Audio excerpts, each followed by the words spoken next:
and go. Great. Okay. Hello, everyone, and welcome to our first Thursday morning session of the Sharing the Love for Healthcare virtual forum. We're so excited that you're all here today for our Here to Assist section, where we're going to be talking about being a certified nurse assistant, medical assistant, and maybe even throw in some fun other opportunities that you may encounter as a healthcare professional. So before we get started here, just a couple things to note. For all of our students, if it is appropriate and it doesn't affect the internet wherever you may be, we'd love for you to have your cameras on. It's really nice for us when we're speaking to you to be able to see your faces and make sure that you're hearing us okay and all that good stuff. But if not, if you do have any questions as we go along, please throw those in the chat. And when we get to our question and answer portion, we'll be sure to make sure that we get to all those questions with our presenters today. Once again, I'm Mrs. Hoyt from Bettendorf High School. Mrs. Johnson, would you like to introduce yourself? I'm Mary Johnson. I'm the career coordinator over at Pleasant Valley High School. Great. And Lauren? I'm Lauren Hargrave-Lamock. I'm the CTE Work-Based Learning Coordinator for Davenport. Thank you so much. And then we're going to go ahead and get started. If you want to go to the next slide for me, Ms. Johnson. Oh, she's taking a call. I bet somebody's having a hard time getting on here. So I'm just going to go with who's first on my screen, unless she's, nope, yep. Okay, so Tanisha, if you wouldn't mind introducing yourself to everyone. My name is Tanisha Douglas, and I am a CNA. I have been a CNA for 8 years, and I work for Bettendorf Healthcare Facility. Okay, great. And you have a new opportunity that you're starting next week too. Do you want to mention that? Yes, so next week I will become the business office manager for Bettendorf Healthcare as well. That's so exciting. Congratulations. Thank you. We also have some panelists from MTI, so I'm going to go ahead and let them introduce themselves. Hi, I'm Carrie. I'm a medical assisting instructor. I've been a medical assistant for about 12 years now. Dr. Roeder was actually one of my instructors when I was in school. Oh, that's so exciting. And I run pretty much the MA program here. That's awesome. Thank you so much, both of you, for joining us. I think those are all of our presenters for today. I don't think I missed anyone. My screen is going kind of wild right now. Also, students, I see that you already have fallen into suit with our normal plan, or Doc Rader's got you figured out here. But if you could put your name and your school in the chat box, that would be great. We just like that so that we know who's joining us. And then if we need to share out any more information, we know who to share it with. So we already did some introductions here. But Lori, why don't you go ahead and introduce yourself too, please? Oh, I'm Lori. I'm the high school admissions recruiter over here at Midwest Technical Institute. So I like to speak to the high school students about our school and why trade schools offer them something different in the programs that we offer here, and then help them with financial aid and scholarship opportunities. Great. So we're going to hear about some great careers this morning. And then we also have a resource for you if you are considering one of these careers that we can connect you with to get you into school. So we're all set for the day.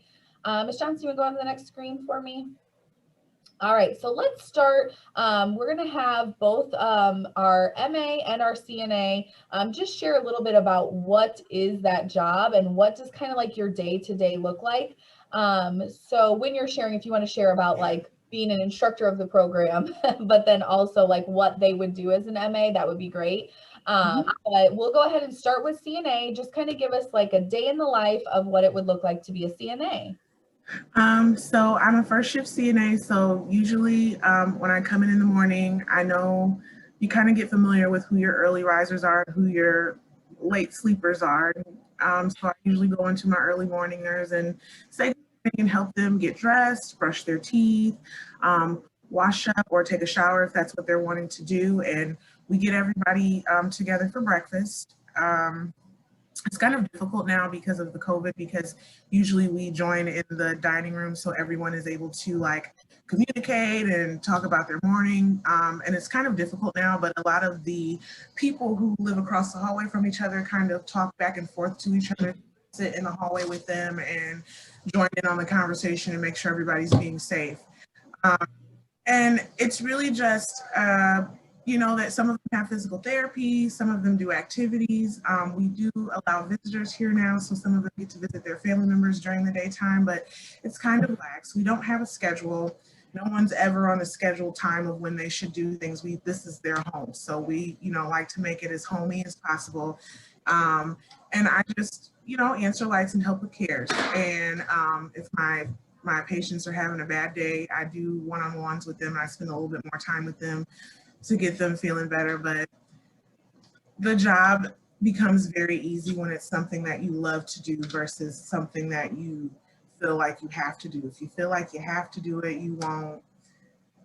it'll be hard for you. So it's really nice because you get to see progression in people who come and maybe can't walk, or there are certain things that they can't do, and physical therapy helps them and you're able to help them. You feel really good about yourself when you're able to help somebody do something, and they're very appreciative of you too. So That's wonderful. And that is something I think that our students are hearing from every presenter is even the hard days are okay if it's something that you're loving. So that's great.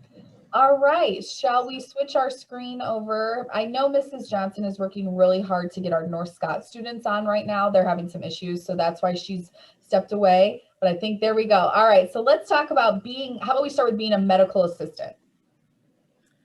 Starting to be a medical assistant is going to one of the trade schools like MTI, or, you know, there's other ones around as well. But you come in, and you start learning about vitals and front office work. And we go from there to learning the body systems and how they function, and learn EKGs and pulmonary functions and blood draws and giving injections, medication, how to administer it properly. We work very hands-on through the whole program. So you do practice on each other, and we make sure you're confident before you head out into your externship. And we even pull you in once a week during your externship so we can review things and still do hands-on. Okay. And then could you share a little bit about being like the instructor or the person who's like running the program?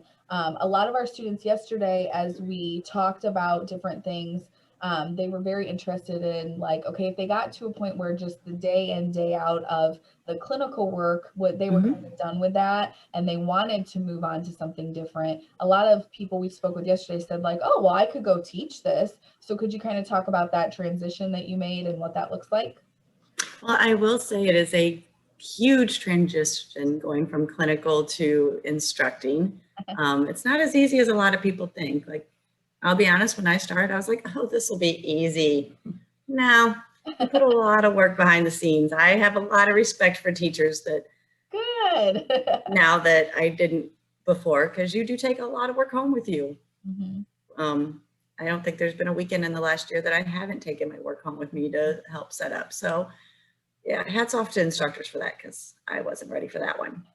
But if you would like to get into it, you need to work in the clinic for about 5 years to get some good experience so you can bring that knowledge base with you. And then, you know, you just apply for it and you come in, you do your one interview. If they like you from that interview and you're doing well, then you come in and you do a practice teaching. So you have to sit down with 2 or 3 of us and teach us a chapter and something in the lab, so we can see how you're going to interact with the students, or what your teaching style would be. And if that goes well, then we offer you an opportunity. That's so exciting. That's great. All right, Mary, do you want to go on to the next screen, please, Mrs. Johnson? Okay, she's still helping them out, I think.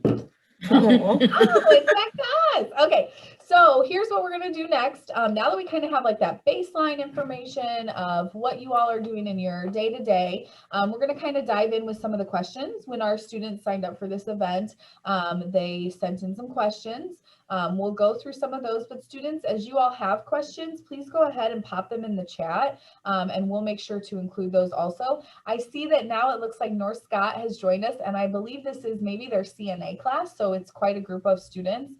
So from that room, room, if there is a question, if the instructor or Mr. Schneider, if you're the one in the room, if you could pop that down into the chat box, that would be super helpful.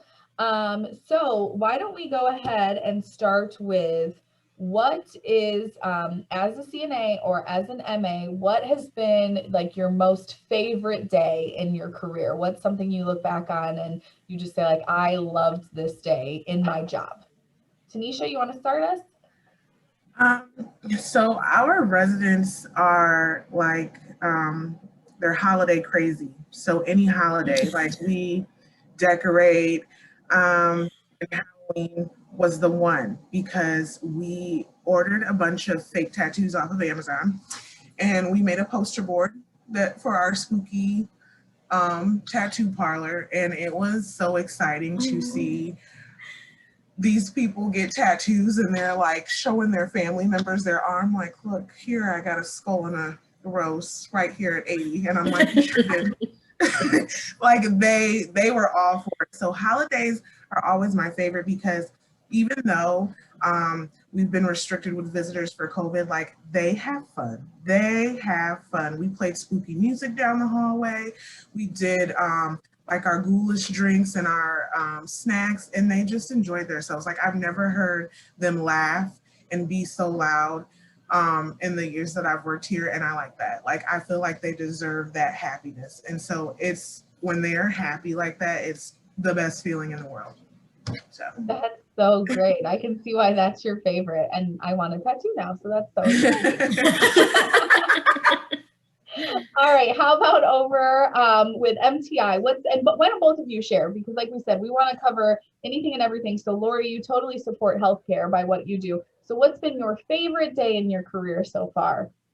I think my favorite day is when I transitioned my first student from their appointment to signing up to start classes. It was really exciting for me. I actually have been in pharmaceutical sales for 20 years, and then I came into the education portion. And so it's been a challenge through COVID, and actually getting to sit down with a student and his parent and talk about his goals and help them, and then seeing them applying for the scholarships, getting their financial aid done. And it's almost like they have such a feeling of relief, knowing what they're going to be doing. And it just makes me feel really good inside. I have 2 sons, so I would want them to be treated, really well if they went and talked to a recruiter. And I feel really good about helping students. So it's very rewarding. Oh, that's so great. Carrie? Well, I have 2 different ones because I still do work in a clinic. So I'm at MTI 4 days a week and then clinic 1 day a week. Oh, cool. Okay. So clinically, aspect wise, I work at a pain center. So I deal with a lot of pain addiction and heroin addicts. So there it would be a gentleman who finally came in. We noticed that he had a problem, but wasn't ready to admit it. And he came in one day and finally said, y'all are right. And he sat there with extra time and let us reach out to his family members and find an inpatient program. And he's been sober for a year. Wow, that's amazing. I can totally see why you guys love these days in work. Student-wise, I would say I have a current student. She's now out on externship. We worked really long and hard with her because she moved to this country in 2012. And unfortunately, the high school that she went to, which is not in our area, because trust me, I looked, they didn't sign her up for any like English as your second language programs. So when she came into medical assisting and she had to learn med term, not only was she learning that whole new language, but she was learning the English language. Oh my God. So this student, she was in my day program, and we set her up with, I had an ABC Mouse account for my 6-year-old son, and I hooked her up to his account so she could learn English along the way. She is now out on externship and doing very well. And she comes in once a week to tell me thank you, and she's my bright spot so far. Here. That's amazing. Wowzers. That's so neat. Okay. Bring it back, Mrs. Hoyt. All right, let's talk for a minute. Golly gee, about how, like, so your hours a week. So Tanisha, can you talk about what our students could expect to work when it comes to like hours a week? And then like, is it shift work? So they might not be working like a 9 to 5. There will be other hours. So can you talk about what they could expect with that?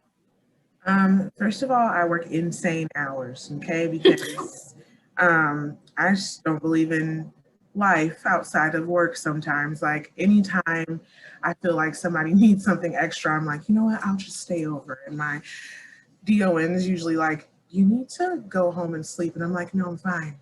I'm gonna go to Starbucks and get a cup of coffee and we're gonna just chat it out. But normally, the norm for CNAs is like, you know, first shift is 6 a.m. to 2 or 2:30 p. And then second shift is usually 2 to 10. And then third shift 10 to 6. There are some days where you get mandated. It happens. Maybe somebody from second shift was sick or they didn't show up. And here at this facility, we get mandated for 4 hours. So if you work the first shift, you'd stay over until 6 p.m. just to help them out. And then they usually mandate the third shifter. So they would come in at 6 o'clock and then stay the rest of the way. As I said, if you enjoy the job, like I love my residents, like I have some type of special connection with all of them. If I'm turned around, they can tell who I am from the back of my head. If I'm in the hallway and they're in their room and they hear me, they're like, oh, that's Tanisha. And I'm like, hey. So I'm here a lot. And it is shift work. Like I said, sometimes you get mandated, sometimes you'll want to pick up, sometimes your facility will ask you to pick up, especially, you know, if you're a really good worker and your residents like you, they might request you a lot and be like, I really want her. If somebody has a shower and you're leaving and you're on first shift, they'll say, could you please stay to do my shower? You know, like, and it's totally up to you. It's your discretion, but you just, it could be a lot and it could be a little, you know, some people just do their shift and some people do extra. I'm extra all the time. I like that lifestyle, don't worry. So just so that I know my students understand, so mandated is when you're about to finish a shift, but they say you're going to need to stay over. Yes, and a lot of times, because the policy is that if the person is calling off, they should let you know 2 hours in advance. Okay. So, I mean, by 11:30 noon, your DON might walk up to you and say, hey, so-and-so called off. I'm going to have you stay. I'm going to have you mandated, you know, and so sometimes it doesn't happen like that. Sometimes people call off at the last minute and they have to tell you at the last minute.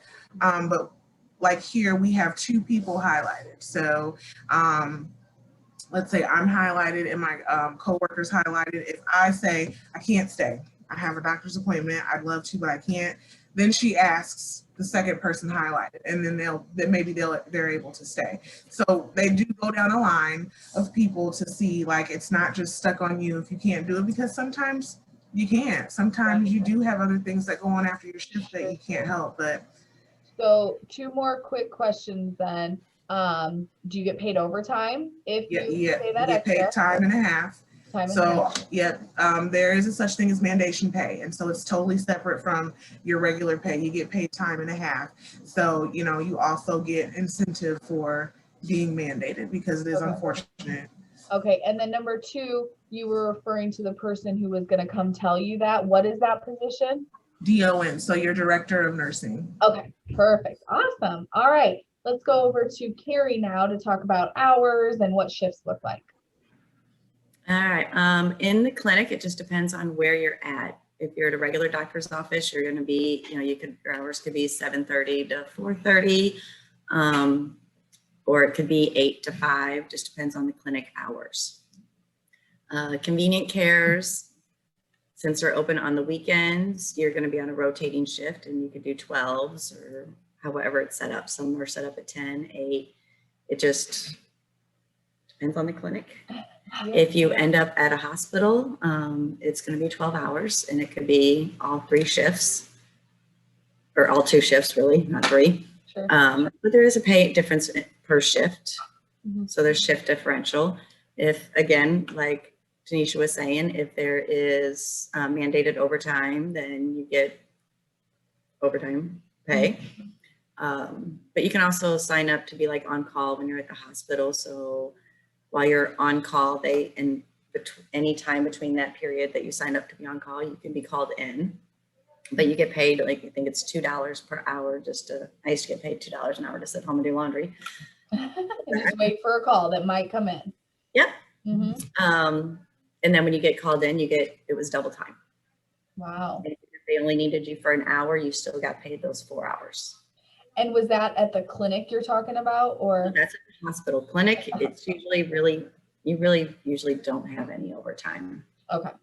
And then the clinics, you have holidays off, but it comes off, you have to use your PTO time that you bank up for your holidays, so you still get paid.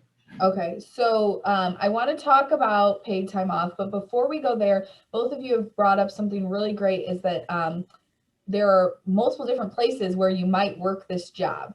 So we've covered both could be in a hospital setting. So like what Tanisha is sharing might look a little bit different, because if you're in a hospital, they might have some different things that are going on. Work in a clinic, work in a facility like Tanisha works in. Am I missing anything else of where you might work? You can also do home healthcare as a CNA. Oh yeah. Total different setting. So. And yeah, as an MA, you can do home healthcare settings. You can also work in the jails and the prisons. Oh yeah. Okay. Okay. So lots of opportunities.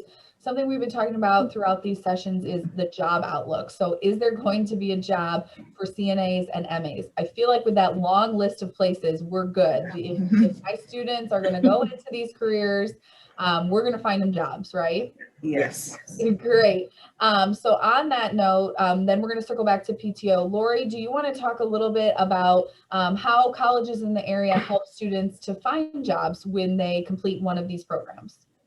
Yes, so when you come to MTI, we have a job placement assistant program, and basically we say it's a job placement assistance for life. So when in your last 10 weeks of the program, you're in an externship, and they have agreements with different offices in the area where they will place you. And then during that time, you're also prepping for your certification.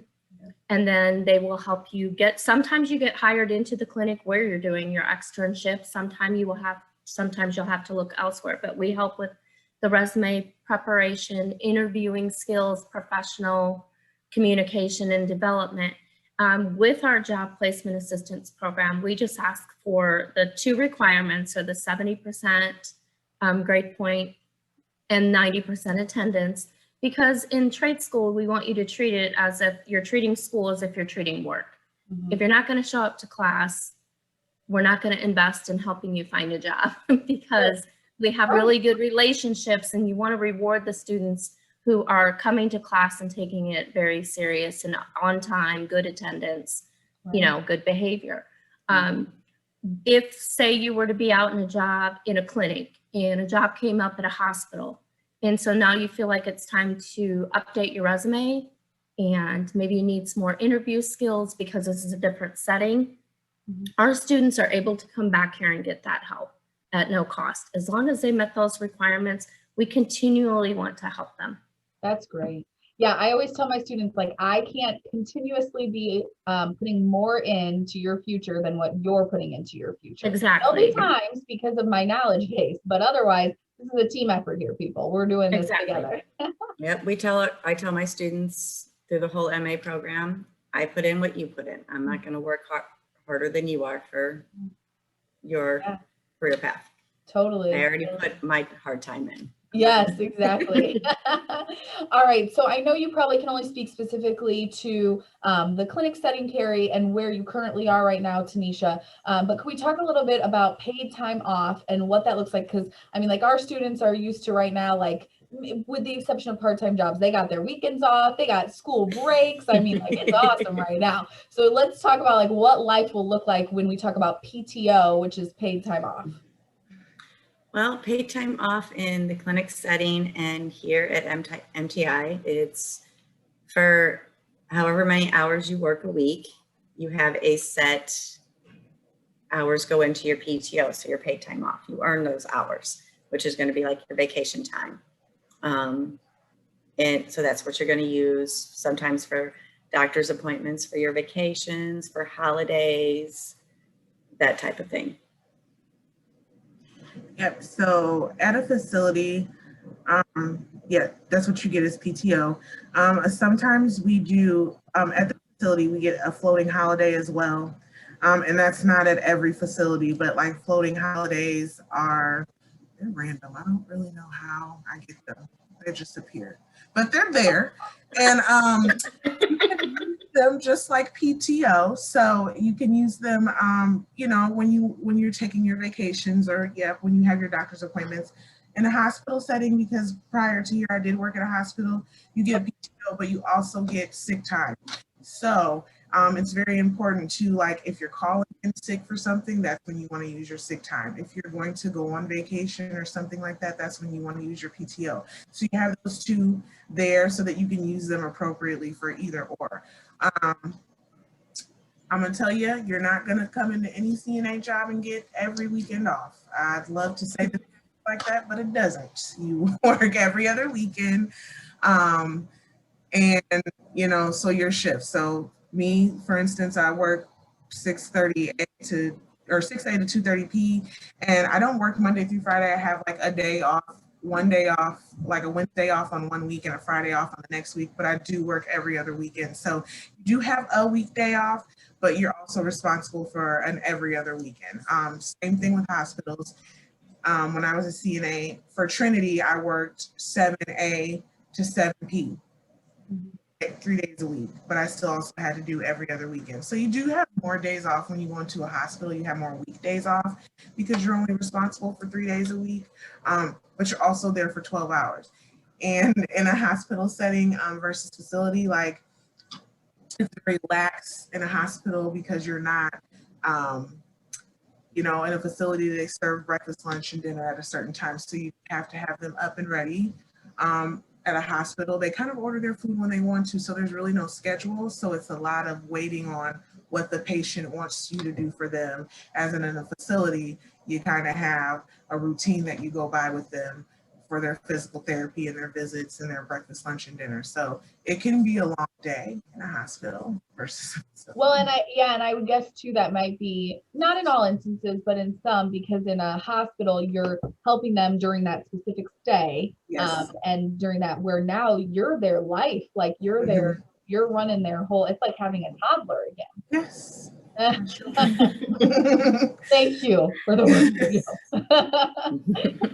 Okay, so let's talk. I know that, you know, myself and then you all as doing these jobs and some of the other adults on this call, and probably our CNA class that's in here now, we're really familiar with the certification process when it comes to you are being tested for these different things. And then if you are passing those things, you get a certification.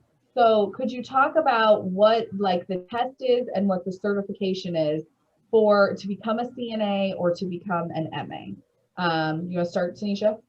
Sure. Okay. So so prior to me doing CNA, I did home health aid, which you do not have to have a CNA license to do. They do prefer you to have some experience with taking care of people, but home health aid is where I started because then I got acclimated with some of the things that I would have to do when I became a CNA, as far as like making sure that their room is clean or making sure that they're clean, feeding them, things like that. So when I went into CNA class, so I went to Scott Community College and it was a 4-week class, so only about a month. And when you do the testing, I was so nervous because I talked to 15 other people and they're like, you're gonna go in there and they're gonna steer you down and they're gonna test you on this and this and this. And so when I went in there, I was like, I don't want to take this test. I can't. And so CNAs, when you go in, you do the computer portion of the test first, which is where you do the written. And you have to pass by, I believe, 86%. So you do the test on the computer, and I believe there's 100 questions. And honestly, if you just slow down and think about it, they're very common sense things. Like, a person is wet. Would you change them or would you leave them there in their chair? And you're like, well, what? Change them, of course. Yes. So very common sense. And then the other part of the test is the actual showing. So you do go into a room with instructors in there, and sometimes there are real people that they ask you to ambulate, or they'll ask you how to wash your dentures, or how do you change a person, or how do you do motion on a person. Also very common sense. And I say that just because it's stuff that you would do for yourself. Like, you know, if you had to clean yourself up or feed yourself, like, how would you do that? And if you think about it like that, it makes it much easier for you. You're not so stressed out about it. They're not expecting you to give them a very grand showing of this. They just want to see, you know, if you're compassionate enough to do what they need to do for the people. So. Well, I think that's totally reasonable. Like, I've had some CNA students in the past that are like, man, this is hard. And I said, well, it better be in case you're the one taking care of me. Like, you need to know this stuff. All right, awesome. So Carrie, you want to share a little bit about the testing and certification for MA? The skills or competency part, we test off during our program. So it's, you either know it or you don't, because you can't get a 70 on vitals, because you can't have 70% of your patients have good vitals and then 30, not so much. Kind of messes with their lifestyle some. Yeah. So competencies we test throughout the program. So it's either pass or fail. You either know it or you don't. But you get more than one shot to make sure you got it.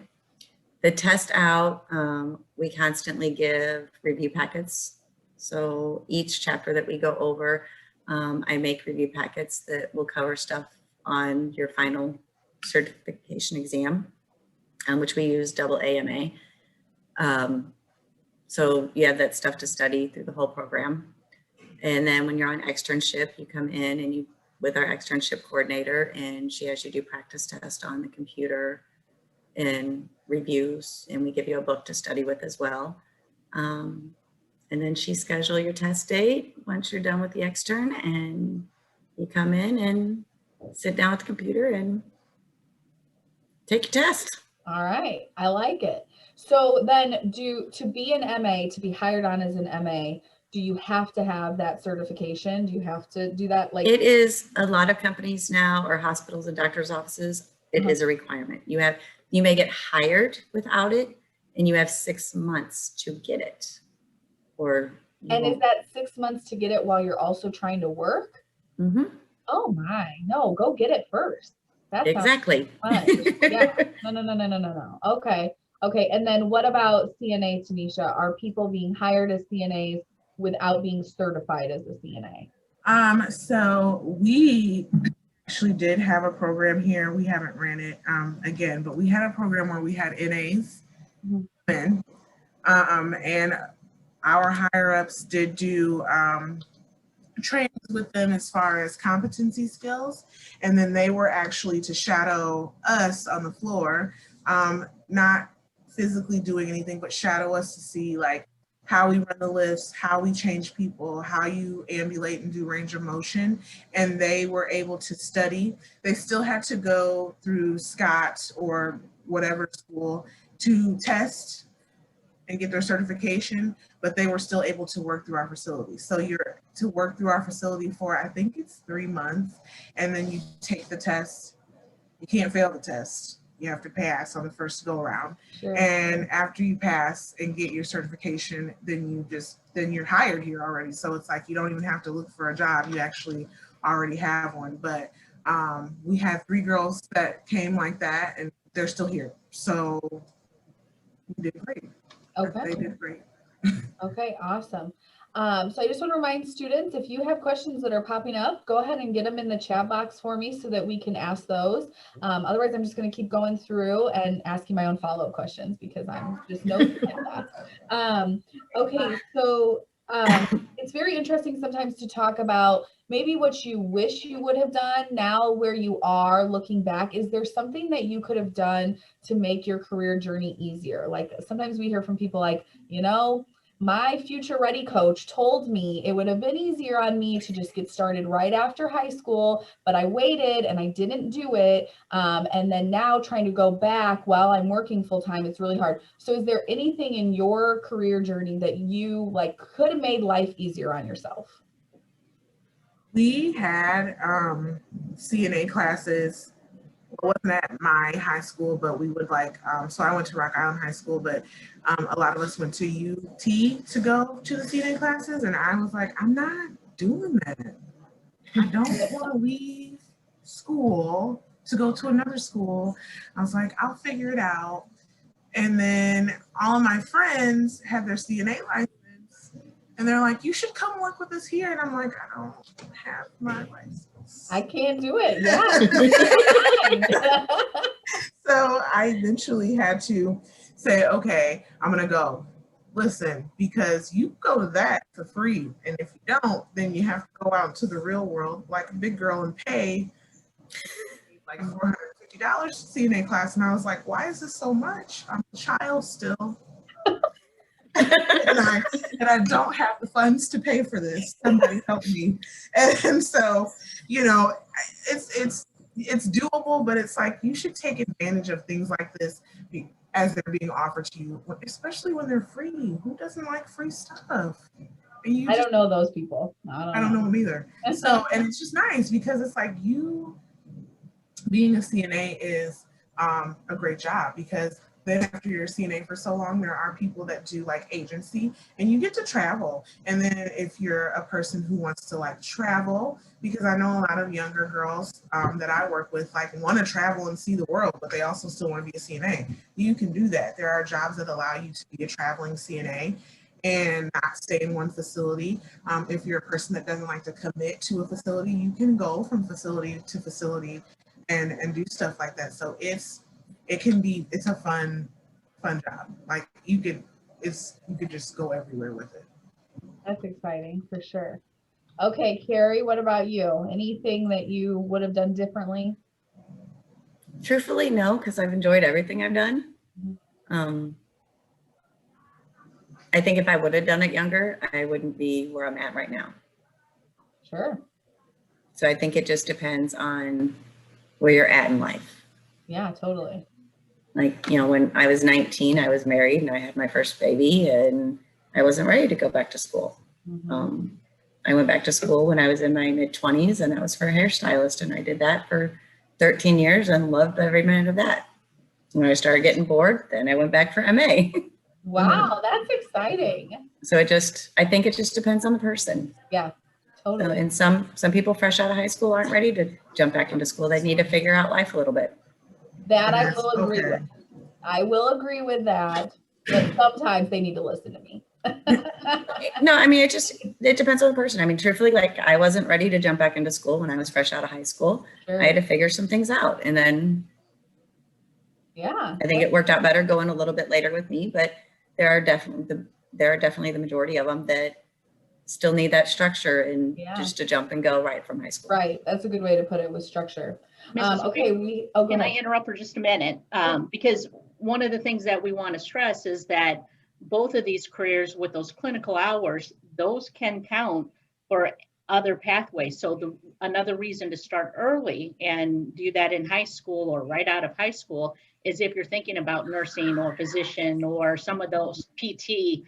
We heard about that yesterday, that the clinical hours that you're going to get if it's in a hospital setting can count for your clinicals, for your doctorate, for your nursing certificates. Mm-hmm. Yeah, very true. So I know some of the students that are on here today that I've had conversations with, they have intentions of doing that, like a CNA program, to then build it into their nursing program. Maybe the school that they're going to is requiring it, or they just know they want those clinical hours in. So that's definitely a good point, that this can be helpful for roadblocks, or not roadblocks, for building blocks, building blocks to where you're headed, for sure. Okay, so we do have another question. Can you speak to like uniforms and kind of the dress code and what you can wear, and then like cell phone policies? So kind of like the more, rules of your job. What do you wear? Can you use your cell phone? What does that look like in your different areas? Scrubs are No life. cell phones. No cell phone. Yeah, Yep. no, No Yep. phone. Get off of them. Get off of it. One, because you have to be aware at all times. You, like in my facility, I have people that wander. You just listen. That's something to be mindful of. Is watching how you're talking in the hallway. I know you kind of get on the hallway. You might be with your friend and you want to like talk and gossip and talk about what you did last night or what you did over the weekend, and you and your boyfriend. But you have to be mindful that your residents could be listening to that, and they don't want to hear about that. No, they don't want to hear about it. Cell phones, no, because social media, media in general is a huge thing when it comes to the medical field. Like there are so many people that might post a picture of a resident and your intentions can be pure, that you really like this resident and you wanted to take a picture with them, but they didn't give you consent to do that. And the family didn't give you consent to do that. And you could get in trouble for that. That is a HIPAA violation. You cannot do that. So it's just best to keep your cell phones away so you avoid distraction and you avoid things like that happening, even when it's not something that you meant as a rude or disrespectful thing. Sure. Yeah, definitely. And definitely scrubs are life. I agree. yes, scrubs are life. It's the most comfortable like, thing to wear. They're like pajamas. I know. I'm pretty jealous, honestly. Like that's one thing. Like a couple times I've been like scrubs every day, but then I'm like blood every day. Nope, this isn't happening. Okay, so scrubs for sure, no cell phones for sure. Anything else about like any rules that are kind of just like common knowledge? This is a rule of this job that I'm missing. Well, I tell people like right from the get-go, if I'm looking to hire you at my clinic, the very first thing as soon as you send me your resume is I jump on and try and find you on social media. If you got a lot of drama on your social media, I'm not even going to look at you because I don't want that drama in my clinic. Mm-hmm. So if there's baby daddy drama, baby mama drama, I don't, nope. We're not playing that game. Nope. You won't even get a call for an interview. Okay. I like it. I like it. I'm a really clean person. Okay, overly clean. I don't like anything that I don't. Sometimes it happens. Sometimes you have residents that make messes, but there's fixes to that. So I'm always on the aides that I work with about being clean. If I walk into somebody's room and somebody's bed is a mess and they have clothes on the floor, I'm like, do you live like this at home? Because this is their home. Yeah. So if you don't live like this at home and you know they're not able to make their bed, you make their bed. You pick the stuff up off the floor. You know, we do have housekeeping here, and that housekeeping comes in and cleans the bathroom and vacuums the floor, but very light housekeeping things like making their bed or making sure that their clothes are hung up or that there are no depends or any of their personal items out where people can see them. Like, you want to make sure that that stuff is put up.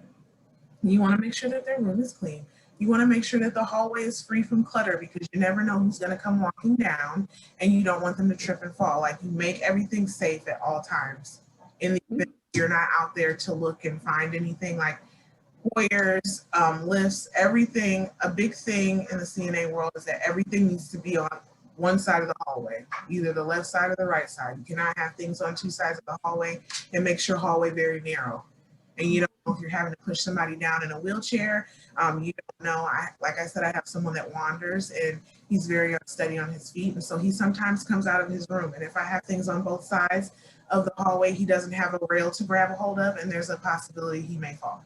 So just be mindful of things like that as you're making sure your hall is clean and making sure your residents are good.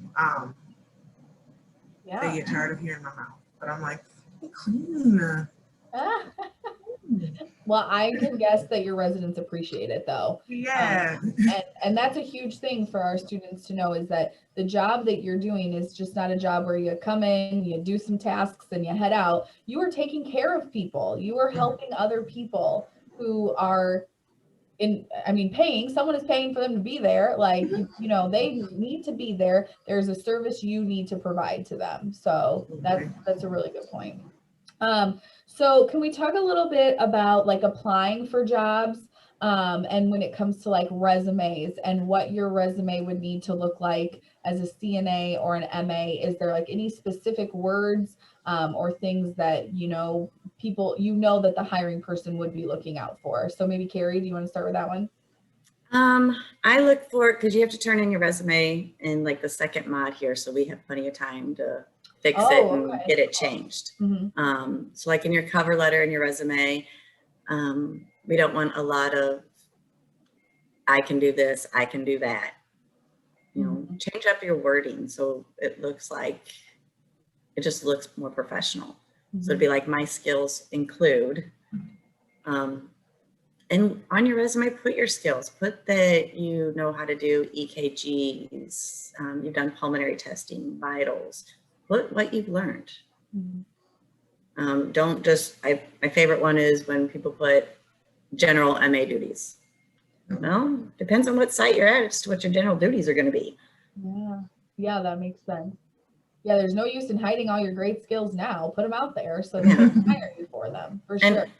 If you're a person who tends to have jobs for, because you're younger, you tend to have, oh, I had this job for 2 months and then I didn't work for 2 months. Don't put the job for 2 months. Just leave it off. Sure. Makes sense. Tanisha, do you have anything to add? My general rule of thumb when I make a resume is that I only list my last 3 current jobs, because they don't want to see your whole life story. Okay? They don't care about what you did in 2012. I mean, it's nice, but the last 3, and like she said, 2 months, it's not even worth you adding on there, because 2 months is really not, for them, it doesn't seem like it's a lot of time for you to even have learn anything from that job. Honestly, that sounds kind of harsh, but it's true.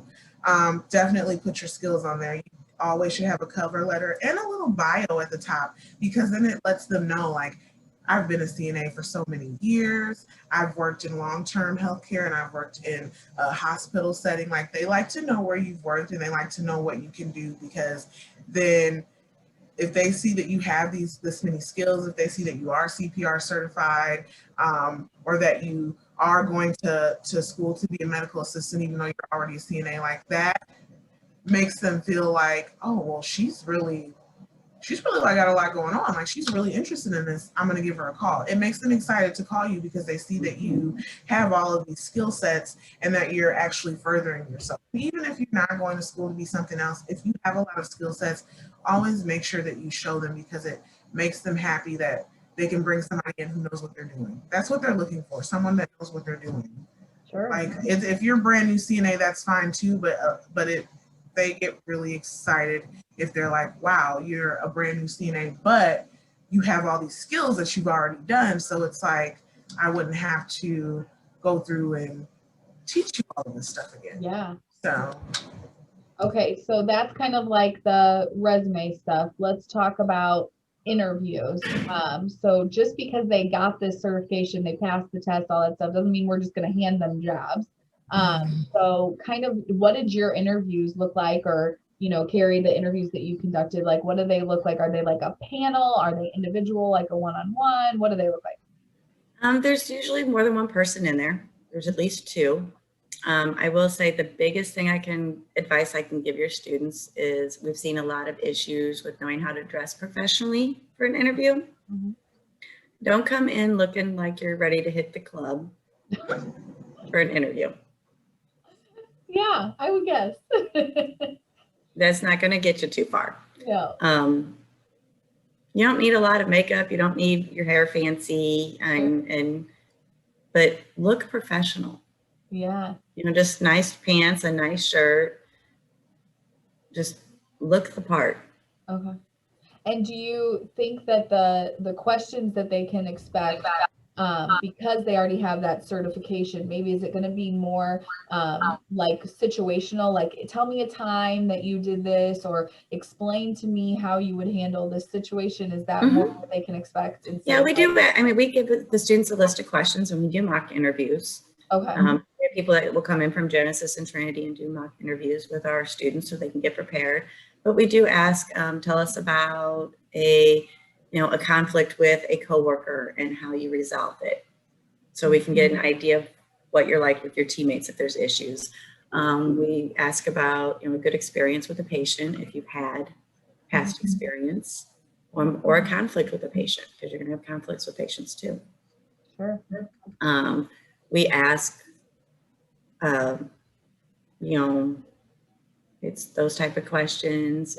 I look for patient advocacy. I mean, we want to be patient advocates, but you also don't want to be too much of a patient advocate, if that makes sense. You don't want to argue every day with your doctor over little things that the patient should be doing themselves. So we look to see and how you respond to everybody. Anything different with a CNA interview, Tanisha?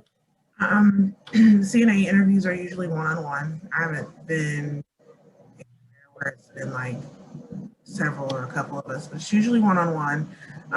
Yes, always dress professional. You don't have to be dressed to the nines. This is not, ball gown attire that we're expecting, but also please don't come in sweatpants and a hoodie because you're not tired. They ask you scenario questions like, or they'll ask you like, what makes you a really basic question that they ask you, but could be hard is, why do you want to be a CNA? Like, why do you feel like this job would make you happy? And I see a lot of people get hung up on that. It's not an answer you can look up. Like, you have to say, like, why is this going to make you happy? Why should we hire you? Like, they're trying to see if you're the type of CNA that's here for the paycheck or if you're the type of CNA that's here for the residents. Everybody, of course, loves to get paid. Everybody has bills to pay. And so that's a no-brainer that you do come to work because you need to make money. But also, what is your main focus when you're here at work? Is it the money or is it the residents? Because if it's the money, like I said earlier, the job is going to be hard for you. Because you're not going to have any type of empathy or patience for your residents. And patience is the number one thing that you have to have. You have to. Yeah. Because they're going to test you. They're going to test you. Awesome. All right. Well, we have just about a little over 3 minutes left. So I have kind of gotten in the habit with these sessions of my last question being, we're looking for like a piece of advice. So is there anything, something inspirational that someone told you while you've been journeying through to the career that you have now that you really held on to and it's been really important to you? Or is there a piece of advice that you tend to give out that you would like to share with our students? So it doesn't need to be something specific to CNA or MA, but is there something that really has grounded you or inspired you that you would like to share with our students? So we'll let Carrie go first, or maybe Lori. Lori looks like she might have something for me. Go for it. We'll share. I had said on the medical coding session too, is that, and I think really in healthcare, it's important to remember when you're talking to patients or anyone, maybe, your medical assistant in the office or the nurse is having a bad day and you're the patient. Everybody, and with our students here, everybody has a story. So you need to recognize that everybody has their own story. Everybody has their backgrounds. Be respectful of everyone, no matter where you're at in life, whether it's at school, a job, out with a new group of friends. Don't judge. Remember that. Always keep that in mind. And I think you'll get a lot further in life. And especially working with teammates, bosses, management, anything, just remember you don't know what everybody's story is, what problems they may have come to work with. Just be very respectful and understanding and listen. Definitely. Carrie? Well, I always tell my students, number one, this isn't a career where you're going to get rich. This is a career you do because you love. If you don't have the passion for it anymore, you're not being fair to your patients. So when you get to the point, if you lose the passion, you need to either refocus and take a look at yourself, because patients are our number one. Yeah, definitely. Thank you for that. Tanisha?